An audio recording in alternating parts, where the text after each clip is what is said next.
विद्यार्थी मित्र, पाठीमागच्या तासाला आपण गणितातला दिलेल्या संख्येचं घनमूळ कसं काढायचं याचा आज अभ्यास केला होता. आज आपण प्रकरण क्रमांक 2 आपण पुढचं प्रकरण घेतलं होतं, पण काही कारणास्तव आपण भूमितीचा भाग हा थोडासा मागं ठेवला होता. आज आपण भूमितीतले काही भाग आज आपण घेणार आहोत. समांतर रेषा, समांतर रेषा.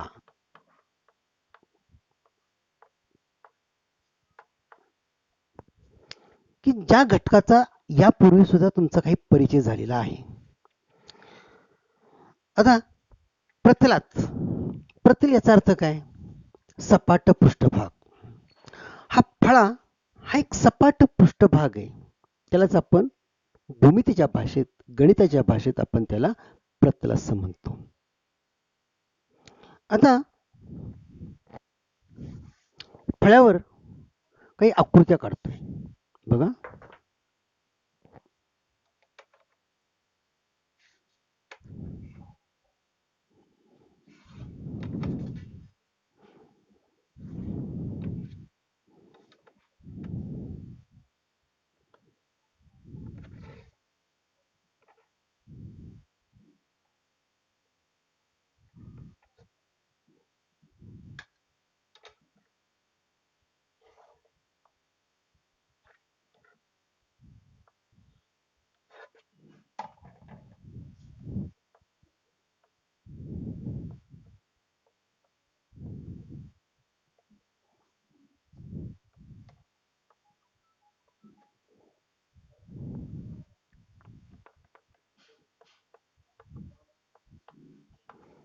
फळ्यावर 3 आकृत्या काढलेल्या आहेत आणि या 3 आकृत्यांच्या मध्ये प्रत्येक आकृतीमध्ये 2 रेषा काढलेल्या आहेत. हे सगळं फळ्यावर काढलेलं आहे, म्हणजे हे सगळं प्रतलात काढलेलं आहे, समजून घ्या. आता ही पहिली आकृती, ही दुसरी आकृती आणि ही तिसरी आकृती. या तिन्ही आकृतीमध्ये तुम्हाला साम्य काय, म्हणजे तिन्ही आकृतींचं एक वैशिष्ट्य, एक साधारण गुणधर्म काय दिसतोय की जो तिन्ही आकृतींच्या मध्ये, तिन्ही आकृतींच्या मध्ये एकूण 2 रेषा काढलेल्या आहेत. म्हणजे या आकृतीमध्ये 2 रेषा काढलेल्या आहेत, या आकृतीमध्ये 2 रेषा काढल्यात आणि या तिसऱ्या आकृतीमध्ये सुद्धा 2 रेषा काढलेल्या आहेत. म्हणजे प्रत्येक आकृतीमध्ये आपण 2 रेषा काढलेल्या आहेत. हा त्याचा एक साधारण गुणधर्म, म्हणजे साधारण एक आपण वैशिष्ट्य म्हणूया किंवा गुणधर्म म्हणूया, किंवा जे दिसते ते आपण त्याच 2 रेषांच्या बद्दल आपण एक माहिती सांगितली. आता या पहिल्या आकृतीमध्ये ही रेषा L1 आणि ही रेषा समजा L2 आहे. L1 आणि L2 ह्या दोन्ही रेषा एकमेकांना एका बिंदूमध्ये छेदतात. हा छेदन बिंदू आहे. त्या छेदन मी नाव दिलं, समजा बिंदू O.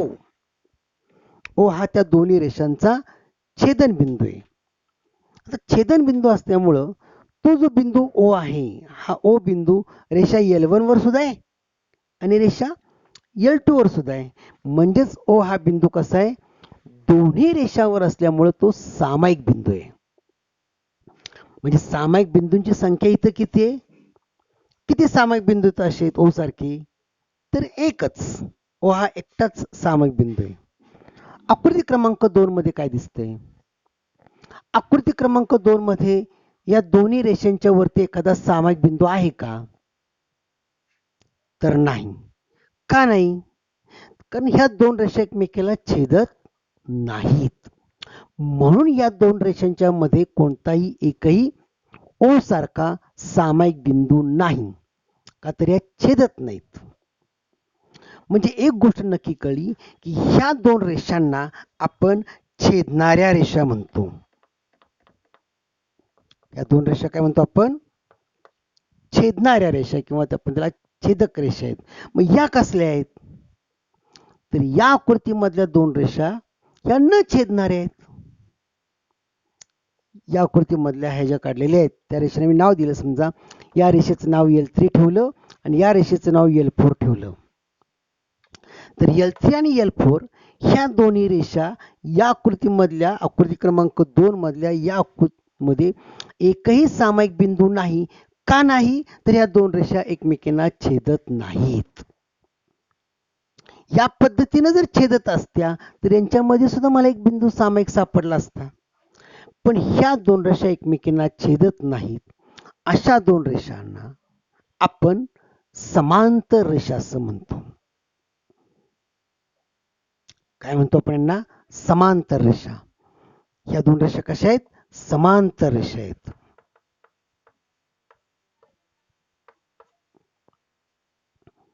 रेषा L3 आणि रेषा L4 ह्या समांतर रेषा आहेत. अर्थात ह्या सगळ्या रेषा एक लक्षात द्या, एकाच प्रतलात काढलेल्या आहेत, एकाच फळ्यावर काढलेल्या आहेत. समजून घ्या, एकाच प्रतलात काढलेल्या आहेत पण एकमेकींना छेदत नाहीत. अशा ह्या दोन रेषांना आपण समांतर रेषा असं म्हणतो. यांना आपण छेदणाऱ्या रेषा असं म्हणतो. आकृती क्रमांक 3 मध्ये काय आहे? तर आकृती क्रमांक 3 मध्ये समजा या रेषेचं नाव आहे L5 ठेवूया आणि या रेषेचं नाव आपण L6 ठेवलं. तर या आकृतीमध्ये आपल्याला जर आपण या आकृतीकडे जर पाहिलं, बारकाईनं पाहिलं, तर त्या रेषा तशा छेदत नाहीत. पण हा जे बाण आहेत दोन्ही बाजूला, हे बाणांचा अर्थ काय होतो की त्या रेषा अशा अखंड जाणार आहेत, पुढं अखंड येणारी. ही रेषा L5 अशा अखंड येणार आहे आणि L6 ही अशा अखंड जाणार आहे. म्हणजे ह्या रेषा कुठंतरी एकमेकाला छेदणार. म्हणजे या सुद्धा कशा आहेत? या दोन रेषा सुद्धा जरी आपल्याला या ठिकाणी छेदत नाहीत असं जरी दिसलं असलं तरी त्या रेषा जर आपण पुढे वाढवल्या तर त्या कुठेतरी एकमेकाला छेदतील. म्हणजेच ह्या छेदन रेषा आहेत, छेदणाऱ्या रेषा आहेत, लक्षात घ्या. आणि म्हणून या तिन्ही आकृतीच्या मध्ये पहिल्या आकृतीमध्ये दोन रेषा छेदणाऱ्या आहेत, त्याचप्रमाणे तिसऱ्या आकृतीमध्ये सुद्धा या दोन रेषा छेदणाऱ्या आहेत. मात्र आकृती क्रमांक 2 मध्ये ज्या दोन रेषा आपण काढलेल्या आहेत L3 आणि L4, या दोन रेषा एकाच प्रतलात आहेत, एकाच फळ्यावर काढलेल्या आहेत पण त्या एकमेकींना छेदत नाहीत. अशा रेषांना आपण समांतर रेषा असं म्हणतो. काय म्हणतो आपण त्यांना? समांतर रेषा. आणि हा भाग आपला झालेला आहे, यापूर्वी सुद्धा आपण हा भाग शिकलेलो आहोत.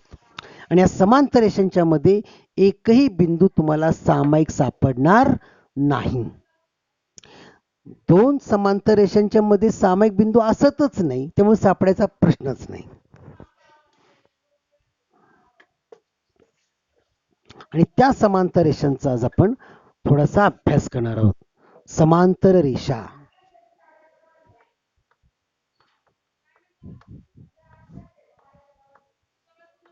आणि म्हणून आपल्याला त्याची व्याख्या कशी करता येईल की एकाच प्रतलात असणाऱ्या, व्याख्या लिहून ठेवा, एकाच प्रतलात असणाऱ्या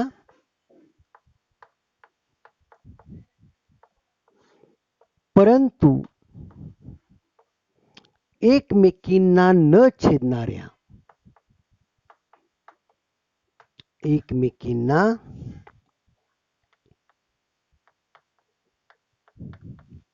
न छेदणाऱ्या रेषांना काय म्हणायचं? समांतर रेषा.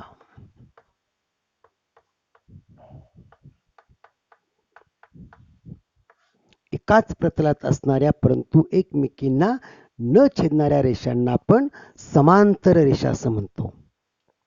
आणि त्याच्या आकृतीत जर काढायची असेल तर आपल्याला अशी आकृती काढता येईल.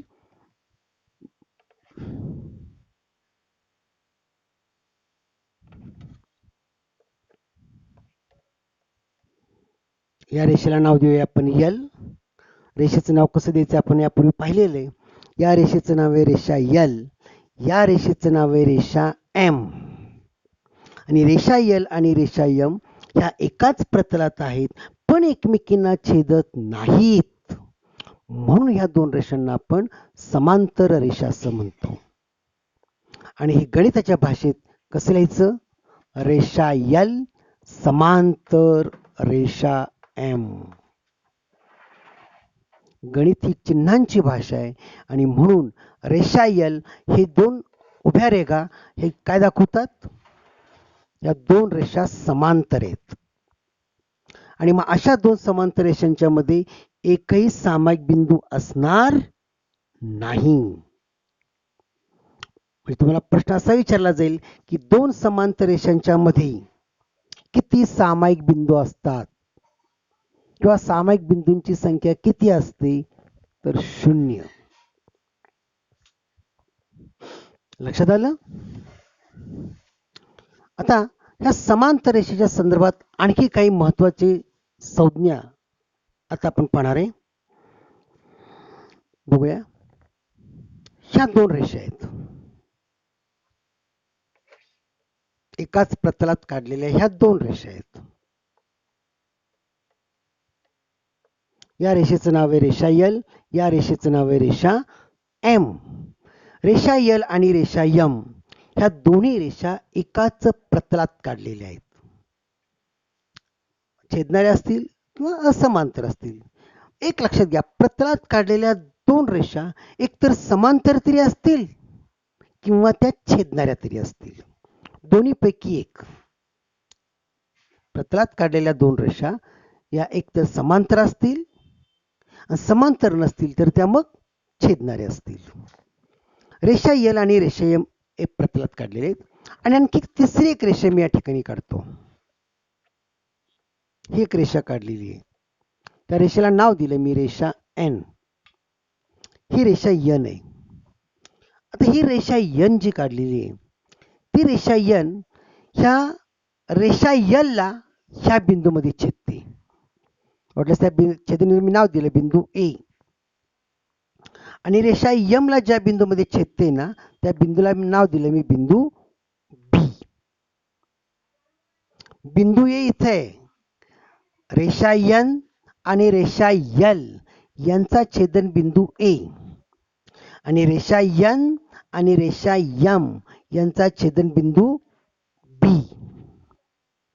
जर चित्र असं असेल, जर आकृती अशी असेल तर या रेषा एन ला, या तिसऱ्या रेषा एन ला आपण या दोन रेषांची छेदिका असं आपण म्हणतो.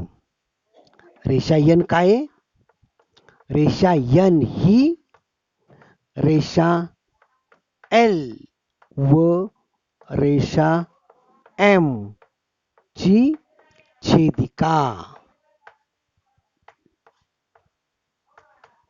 काय म्हणतो आपण त्याला? छेदिका. रेषा एन ही रेषा एल आणि रेषा एम ची छेदिका आहे. आणि हा जो बिंदू आहे ए, ह्या ए ला काय म्हणतो आपण? तर रेषा एन आणि रेषा एल यांचा छेदन बिंदू ए आणि बी काय? रेषा एन आणि रेषा एम यांचा छेदन बिंदू बी आहे. लक्षात येतंय? छेदिकेचा अर्थ कळला? आता या छेदिकेवरचा बिंदू ए आणि बिंदू बी हे दोन बिंदू आहेत, छेदन बिंदू. ह्या बिंदू ए पासून बिंदू बी पर्यंत हे जे एवढं अंतर आहे ए पासून बी पर्यंत,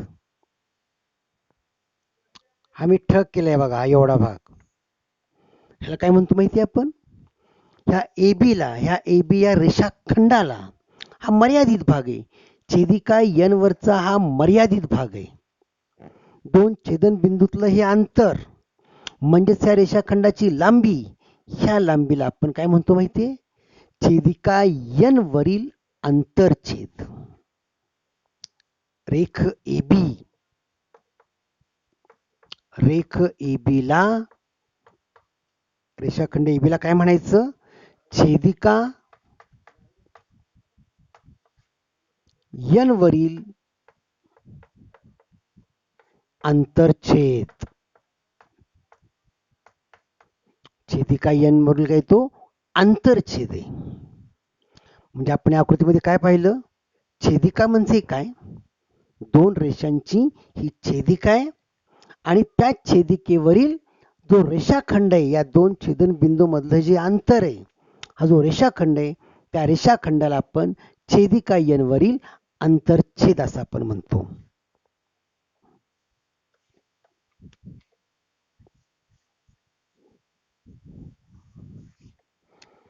आता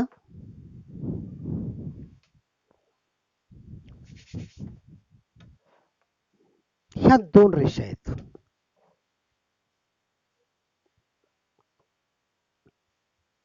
ही एक रेषा काढलेली आहे आणि एक दुसरी रेषा काढलेली आहे.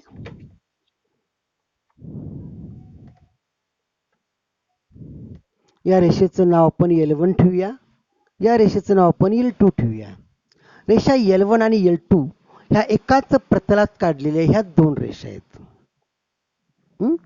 आणि तिसरी एक रेषा मी काढतो की ज्या रेषेला आपण आत्ताच काय शिकलो, ही काय त्या रेषांची छेदिका आहे. त्या छेदिकेला नाव दिलं समजा L3. ही तिसरी रेषा L3 काय, रेषा L1 आणि रेषा L2 या दोन रेषांची ती छेदिका आहे. आणि ही तिसरी रेषा L3 ही छेदिका L1 ला या बिंदूमध्ये छेदते. त्याचा छेदनबिंदू इथे आहे. L1 छेदिका L3 आणि रेषा L1 यांचा छेदनबिंदू इथे आहे आणि छेदिका L3 आणि रेषा L2 यांचा छेदनबिंदू इथे आहे.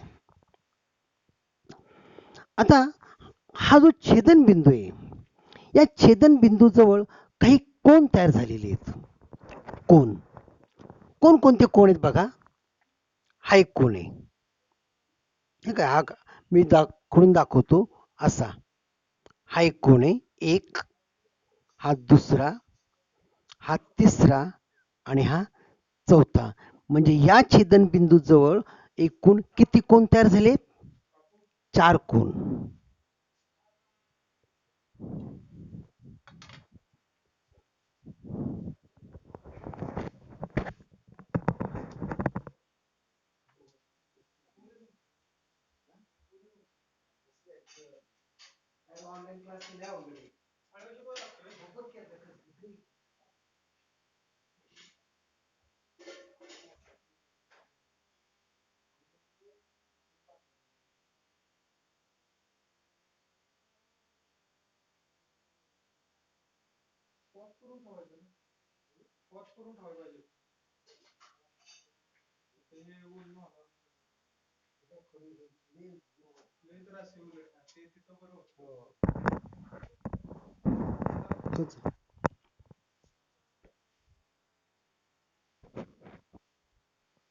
रेषा L1 आणि रेषा L2 या दोन रेषांची L3 ही छेदिका आहे आणि प्रत्येक छेदनबिंदू जवळ किती कोन तयार झाले बघा. 1 2 3 4. प्रत्येक छेदनबिंदू 4 कोन तयार झालेत. या छेदनबिंदू किती कोन तयार झालेत? 1 2 3 4. म्हणजे दोन रेषांना जेव्हा एका छेदिकेनं छेदलं जातं त्यावेळेला प्रत्येक छेदनबिंदू जवळ 4 कोन तयार होतात. या छेदनबिंदूवर 4 कोन आणि या छेदनबिंदूजवळ 4 कोन. याचाच अर्थ जेव्हा दोन रेषांना एका छेदिकेनं छेदलं जातं त्यावेळेला एकूण 8 कोन तयार होतात. या छेदनबिंदू जवळचे 4 आणि या छेदनबिंदू जवळचे 4 असे एकूण 8 कोन तयार होतात. बरोबर. त्या 8 कोनांना आपण आता नावं देणार आहोत. आणि हे छेदिकेमुळे तयार झालेले हे कोन आहेत. मग या छेदिकेमुळे तयार झालेले हे जे कोन दिसतात आपल्याला त्यांची नावं काय आहेत? त्या प्रत्येक कोणाला काहीतरी वैशिष्ट्यपूर्ण असं एक नाव आहे.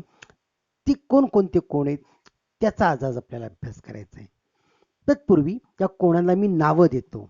समजा ह्या कोणाचं नाव आपण स्मॉल ए ठेवूया, ह्याला बी नाव देऊ, ह्या कोणाला सी नाव देऊ आणि ह्या कोणाला डी नाव देऊ. हा ए, बी, हा सी आणि हा डी. आणि या छेदनबिंदूवरती तयार झालेले कोणते समजा हा एक्स असेल, हा वाय असेल, हा समजा झेड घेतला आणि हा डब्ल्यू. इथे 4 कोन आहेत आणि इथे 4 कोन आहेत. आणि मग आता आपल्याला ह्या 4 कोन आणि ह्या 4 कोन एकूण जे 8 कोन तयार झालेले आहेत, ह्या 8 कोनांच्या पैकी इथं वेगळ्या प्रकारच्या कोनांच्या आपण आता जोड्या शिकवायची.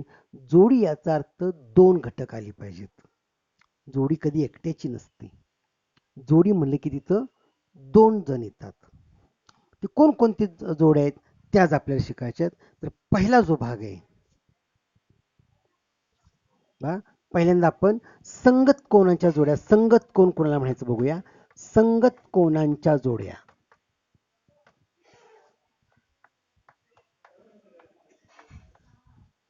संगत कोनांच्या जोड्या बघा कोणकोणते. आता एक जोडी जर मी तुम्हाला दाखवली की दुसरी जोडी तुम्ही सहज सांगू शकाल. कोन ए, पहिली जोडी कोन ए, ह्या कोन ए चा संगत कोन कोन एक्स. छेदिकेच्या उजवीकडं आणि रेषा L1च्या वरती म्हणजे हा ए, आणि इथं एक्स छेदिकेच्याच उजवीकडचा आणि रेषा L2च्या वरचा कोन एक्स. कोन ए व कोन एक्स ही एक जोडी आहे. कोन ए आणि कोन एक्स ह्याला आपण संगत कोनाची जोडी म्हणतो. कोन ए व कोन एक्स. दुसरी जोडी कोन बी आणि कोन बी चा संगत कोन कोन वाय. कोन बी आणि कोन वाय ही संगत कोनाची दुसरी जोडी. तिसरी कोन सी व कोन झेड. कोन झेड याला आपण चौथी जोडी म्हणूया. आणि सॉरी तिसरी जोडी. आणि शेवटचा संगत कोण जोडी कोन डी व कोन डब्ल्यू. अशा संगत कोनांच्या एकूण 4 जोड्या तयार झाल्या. ए चा संगत कोन एक्स, बी चा वाय, सी चा संगत कोन झेड आणि कोन डी चा संगत कोन डब्ल्यू. ह्या अशा संगत कोनांच्या ह्या 4 जोड्या तयार झाल्या. कसले कोण आपण त्याला संगत कोन. लक्षात येते. ह्या संगत कोनांच्या जोड्या. त्याच्यानंतर आधी समजून घ्या, नंतर तुम्ही लिहिणार आहात ह्या संगत कोनांच्या जोड्या झाल्या. त्याच्यानंतर आंतरकोनांच्या जोड्या.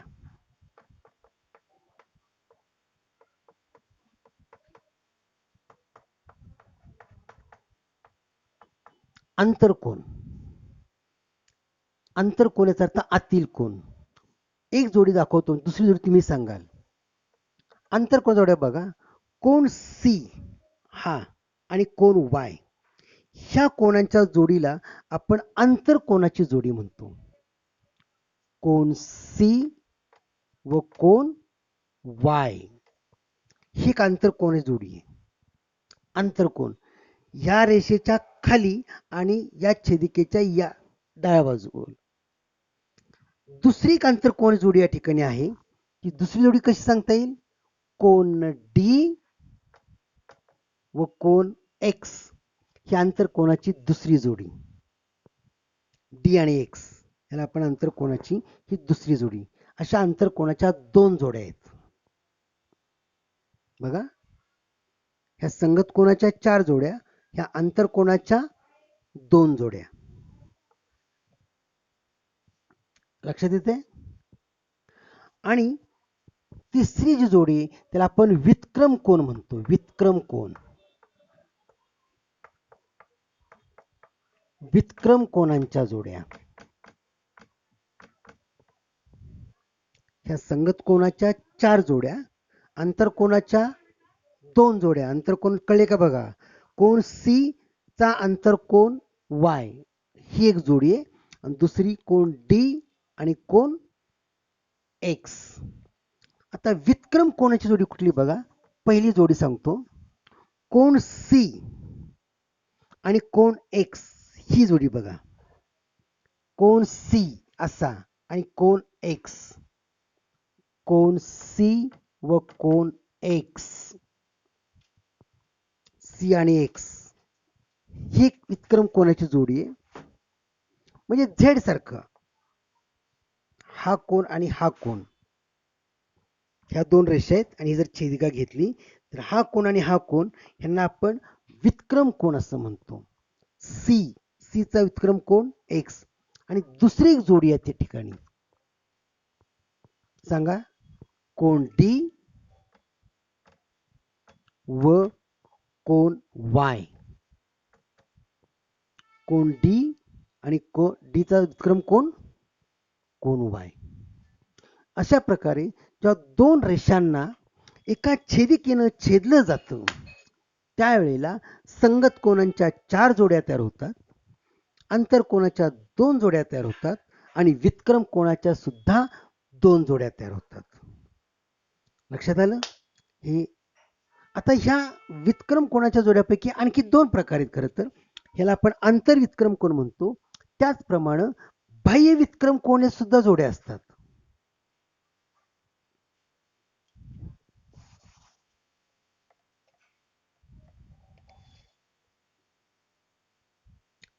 ह्या कसल्या झाल्या? ह्याला आपण आंतर वितक्रम कोन म्हणूया. आंतर वितक्रम कोन. तसंच बाह्य वितक्रम कोन सुद्धा असतात. बाह्य वितक्रम कोनांच्या जोड्या.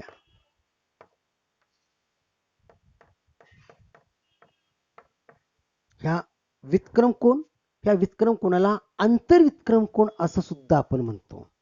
लक्षात घ्या आंतर वितक्रम कोन म्हणजे वितक्रम कोनामध्ये 2 प्रकार येतील आता. आंतर वितक्रम कोन आणि बाह्य वितक्रम कोन. बाह्य वितक्रम कोन कोणते? तर बघा हा कोन बी, हा बी आणि इथला कोन डब्ल्यू. बी चा बाह्य वितक्रम कोन डब्ल्यू आणि इथं कोन ए चा बाह्य वितक्रम कोन झेड.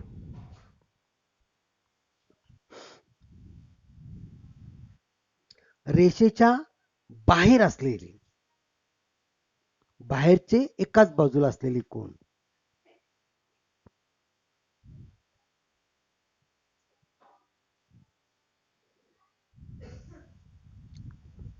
कोणते सांगा? कोन ए व कोन ए चा बाह्य वितक्रम कोन झेड आणि दुसरी जोडी कोन बी व त्याचा बाह्य वितक्रम कोन कोन डब्ल्यू.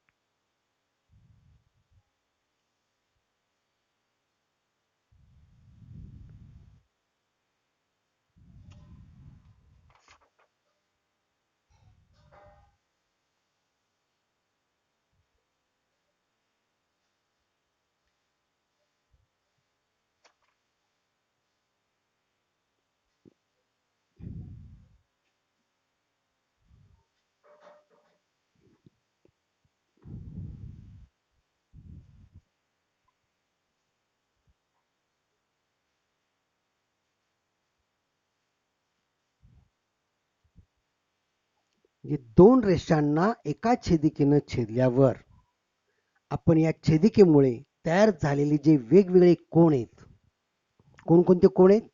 संगत कोनांच्या 4 जोड्या, अंतर कोनांच्या 2 जोड्या आणि वितक्रम कोनाचे 2 प्रकार, आंतर वितक्रम कोन आणि बाह्य वितक्रम कोन. आंतर वितक्रम कोनांच्या ह्या 2 जोड्या आणि बाह्य वितक्रम कोनाच्या या 2 जोड्या. प्रामुख्यानं आपल्याला बऱ्याच वेळेला वितक्रम कोनांच्या जोड्यांसंदर्भातच आपल्याला उदाहरण विचारली जातात. हा नंतरचा भाग आहे. आपण इथपर्यंत हा भाग इथपर्यंतचा महत्वाचा आहे. कुठपर्यंत? आंतर वितक्रम कोन. म्हणजे आज आपण काय बघितलं? समांतर रेषा म्हणजे काय, छेदिका, नंतर आंतरछेद, छेदिकेवरील आंतरछेद म्हणजे काय आणि त्या छेदिकेमुळे तयार झालेले कोन. तयार झालेले कोन म्हणजे छेदिकेमुळे तयार झालेल्या कोनांच्या वेगळ्या प्रकारच्या जोड्या की ज्या जोड्यांच्या मध्ये संगत कोना जोड्या, आंतर कोना जोड्या आणि वितक्रम कोना जोड्या. सर्वांना एक सूचना आहे की सराव संच 2.1 सराव संच 2.1 पान नंबर 8 वर गणितातील पृष्ठ क्रमांक 8 सराव संच 2.1 याच्यावरचा जो हा सराव संच आहे तो तुम्ही काळजीपूर्वक आज सोडवायचा आहे.